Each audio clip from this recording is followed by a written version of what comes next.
Gary Habermas discovered that roughly 75% of scholars on the subject accept the empty tomb as a historical fact. I mean, 75% is still pretty good if you ask me. Did you know that you don't need the Bible to give good evidence that Christianity is true? That's what we're going to talk about in this video, and we're going to do that by discussing a few things mentioned in this book called The Case for the Resurrection of Jesus, written by Dr. Gary Habermas and Dr. Mike Licona, two of my favorite Christian apologists. And so in this quick short little video, we're going to talk about the minimal facts approach or the minimal facts argument. I think this is going to really help y'all to defend the faith with your friends who just don't believe Christianity is true for a lot of different reasons. You know what I'm saying? So the minimal facts approach, here's what we mean by minimal facts approach, or here's what they mean. Okay. So in order to avoid a discussion that may divert us off of our most important topic, we would like to suggest that we adopt a minimal facts approach. This approach considers only those data that are so strongly attested historically that they are granted by nearly every scholar who studies the subject, even the rather skeptical ones, okay? So they're pulling information from Christian scholars and non-Christian scholars, even the skeptical ones, and saying, what do the majority of them agree on when it comes to the historical record of the resurrection? Okay. Most facts we use will meet two criteria. Okay, here's the first one. They are well evidenced. The second criteria is nearly every scholar accepts them. All right, so let's get into the 4+1 minimal facts, and I'll explain what I mean by +1 towards the end of the video. Okay, so these are the four things that, again, Christian scholars and non-Christian scholars typically agree on when it comes to the historicity of the resurrection of Jesus. Okay, y'all ready for the first fact? The first one is this. The first fact is that Jesus died by crucifixion. And so in the book, they talk about people like Josephus and Tacitus. Who else is on here? Mirabar, Serapion, and Lucian of Samosata, and the Jewish Talmud. These are all non-Bible sources that talk about Jesus either being crucified or Jesus dying. Okay, so Josephus was a Jewish historian. So here's what Josephus says. When Pilate, upon hearing him accused by men of the highest standing amongst us, had condemned him to be crucified. And then Tacitus, who was a Roman historian, said this: Nero fastened the guilt of the burning of Rome and inflicted the most exquisite tortures on a class hated for their abominations called Christians by the populace. Christus, from whom the name had its origin, suffered the extreme penalty during the reign of Tiberius at the hands of one of our procurators, Pontius Pilate. Now, y'all know Pontius Pilate was mentioned in the Bible. And so now here you got Roman historian Tacitus saying, oh, yeah, Pontius Pilate. And he says during the reign of Tiberius. So he even giving you a time frame for when Jesus was crucified. Then Lucian of Samosata was a Greek satirist. He says the Christians, worship a man to this day, the distinguished personage who introduced their novel rights and was crucified on that account. Okay. And from my remembrance, Lucian of Samosata was not a fan of Christians, and he kind of poked fun at them. So there's that. All right. Then Mirabar Serapion. He was writing about this from jail. So he was writing a letter to his son, and here's what he wrote about Jesus. Or, what advantage came to the Jews by the murder of their wise king, seeing that from that very time their kingdom was driven away from them? All right, so that's the end of the quote, but Habermas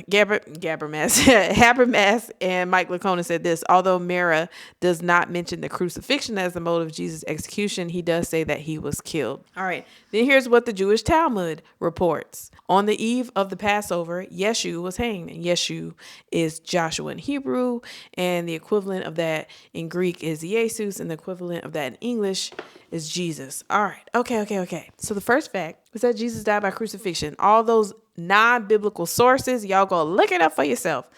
The second fact, y'all ready for the second fact? The second fact is Jesus's disciples believed that he rose and appeared to them. They really believe that he rose from the dead. Okay. They say that the data suggests that, one, the disciples themselves claimed that the risen Jesus had appeared to them, and two, subsequent to Jesus' death by crucifixion, his disciples were radically transformed from fearful, cowering individuals who denied and abandoned him at his arrest and execution into bold proclaimers of the gospel of the risen Lord. So the apostles paid for this claim with their lives. Not all of them, but a good chunk of them died some pretty horrific, gruesome deaths because they really believed that they saw Jesus raised from the dead. Okay. So that was the first two facts. Jesus was crucified and the disciples believed that Jesus rose from the dead. Number three, sorry, I had to flip a little bit. Number three, y'all ready for number three? Number three, the third historical fact that most historians, whether Christian or non-Christian, agree on is this. The church persecutor Paul was suddenly changed. Now, y'all remember Paul. Paul was not a fan of Christians either. Paul was out here persecuting Christians just because. Well, I really don't know what his heart motivation was, but he was not a fan. But then he became a Christian. Why would he do that? All right, so in the book, they say, what caused this change in Paul? That's what we're trying to find out. Why did one who persecuted Christians suddenly become one? Both Paul himself and Luke report that it was because he believed firmly that he had experienced an encounter with the risen Jesus. Paul's conversion is so interesting because he was an enemy of the church when he claimed to have seen the risen Jesus. Thus, Jesus' resurrection is testified to by friends and also by a foe. His belief that he had witnessed the risen Christ was so strong that he, like the original disciples, was willing to suffer continuously for the sake of the gospel, even to the point of martyrdom. I think Paul was beheaded, if I'm not mistaken. We know Peter was crucified upside down. Some of them was offed by the sword. You know, these people were dying for things that they claim to have seen with their own eyes. So it's very convincing to die for something that you know for yourself whether or not it's the truth or a lie. People don't typically die for lies, but they will die for a lie that they think is the truth. But that's not what you have in this case because you have eyewitnesses. So that's a pretty interesting thing there that Christians have on their side. Okay, the fourth fact is this. Number four. Y'all ready for number four? The fourth fact is that the skeptic, James, brother of Jesus, was suddenly changed. Okay. All right. They say the Gospels report that Jesus had at least four brothers. So James, Joseph, Judas, and Simon, plus unnamed sisters. Did y'all know Jesus had sisters? Josephus, the Jewish historian from the first century, mentions the brother of Jesus who was called the Christ, whose name was James. All right. And then another source for James was Hegesippus. Moving right along. They say we do not have the same wealth of historical information on the life of James that we have for Paul. However, we have enough information to conclude that after the alleged event of Jesus' resurrection, James, the brother of Jesus, became a convert to Christianity because he believed the risen Jesus appeared to him. All right, so then they give four reasons why this conclusion was arrived at. Okay, here's the first reason. Reason numero uno. The Gospels report that Jesus' brothers, including James, were unbelievers during his ministry, and that's recorded in Mark chapter 3 and Mark chapter 6 and John chapter 7. Okay. Number two, the ancient creedal material in 1 Corinthians 15 lists an appearance of the risen Jesus to James. All right. So in 1 Corinthians 15, there's a part where it says, and he appeared to James. Y'all remember that? Y'all better memorize 1 Corinthians 15. Okay. Number three, subsequent to the alleged event of Jesus' resurrection, James is identified as a leader of the Jerusalem church. That's in Acts 15 and Galatians 1. And number four, this is the last one. Not only did James convert to Christianity, his beliefs in Jesus and his resurrection were so strong that he died as a martyr because of them.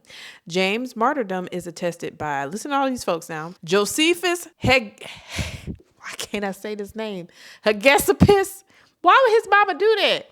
Hegesippus and Clement of Alexandria. We no longer have any of the works of Hegesippus or the writings of Clement where the event is mentioned. However, sections have been preserved by Eusebius. Therefore, his martyrdom is attested by both Christians and non-Christian sources. So shout out to Eusebius. Thank you, player. All right. So those are the first four minimal facts. So if you remember, the first one is Jesus died by crucifixion. The second one is the disciples believed that they saw Jesus risen from the dead. The third one is Paul's conversion to Christianity. And the fourth one is James, who was originally a skeptic of Jesus and Jesus' own brother. Now, you know, why would they tell you, listen, James did not believe that man? You know it's bad when your own brothers don't believe you, right? But after the resurrection, James not only converted to Christianity, but also became a martyr, just like Paul and just like many of the other disciples. Okay, so those are the first four. But there's a fifth that's still an honorable mention, but here's why they don't include it in the first four. Okay, the fifth fact is this. The tomb was empty. Okay, the empty tomb of Jesus does not meet our two criteria of being a minimal fact because it's not accepted by nearly every scholar who studies the subject. Nevertheless, there's strong evidence for it, and it is accepted as a fact of history by an impressive majority of critical scholars. Gary Habermas discovered that roughly 75% of scholars on the subject accept the empty tomb as a historical fact. I mean, 75% is still pretty good if you ask me. But okay, let's look now at just 3 arguments for the empty tomb. Here are 3 reasons why there's good reasons to believe that the tomb was empty. Okay, the first one is the Jerusalem factor. They say Jesus was publicly executed in Jerusalem. His post-mortem appearances and empty tomb were first proclaimed publicly there. It would have been impossible for Christianity to get off the ground in Jerusalem if the body had still been in the tomb. I mean, it happened right there. So they should have been able to be like, his body is, y'all, it's right there. That would have been an easy thing to debunk. But for whatever reason, Christianity took off in Jerusalem right at the place of the alleged event. Okay, number 2 is enemy attestation. Okay, so did people who dislike Jesus and dislike Christians, did they confirm that the tomb was empty? Let's take a look here. Okay. They say, if your mother says that you're an honest person, we may have reason to believe her, yet with reservation, since she loves you and is somewhat biased, right? That's right. If someone who hates you admits that you are an honest person, we have a stronger reason to believe what's being asserted, since potential bias does not exist. They say early critics accused Jesus's disciples of stealing the body. So this is recorded in Matthew 28. And then Justin Martyr wrote about it in Trifo 108. And then Tertullian wrote about it in De Spectaculis 30. So why would people who didn't like the Christians say that the body was missing, unless the body was missing from the tomb? You know what I mean? Okay. Then the third one, y'all ready for the third one? The third reason why people actually believe the tomb was empty is because of the eyewitness testimony from women. The lady folk. Okay. This is why this is important, because I know some of y'all probably like, and what does that mean to me? Okay. The culture was different. Context is everything. In both Jewish and Roman cultures, women were lowly esteemed, and their testimony was regarded as questionable, certainly not as credible as man's. Given the low first century view of women that was frequently shared by Jew and Gentile, it seems highly unlikely that the gospel authors would either invent or adjust such testimonies. Okay. So back then, if women's word really didn't mean a hill of beans, it's like, of all the people to use to convince other people that this story is true, why are you going to start with women? Unless they actually were the original eyewitnesses of the empty tomb. You know what I'm saying? So anyway, those are the minimal facts. I love the minimal facts argument. I feel like that can be useful in any type of debate you might get with somebody. Friendly debate, hopefully. A friendly debate you might get in with someone who's not a Christian. So anyway, y'all definitely get this book, The Case for the Resurrection of Jesus by Habermas and Lacona. It is in my Amazon storefront. So if you want to buy the book and support me simultaneously, definitely grab a copy from there. The link is it's in the video description. I'll leave it there. But yeah, so if you like this video, please give me a thumbs up, and I will try to do more videos just talking about some of the apologetics books that I have, because I got a little baby shelf full of them, and there's just so much good, rich information in there. And y'all, the more we learn about the faith and how to defend it, it makes it easier to have conversations with people and fulfill the Great Commission like we're called to do. All right. So y'all, please give this video a like, subscribe to the channel, and I will catch y'all at the next video.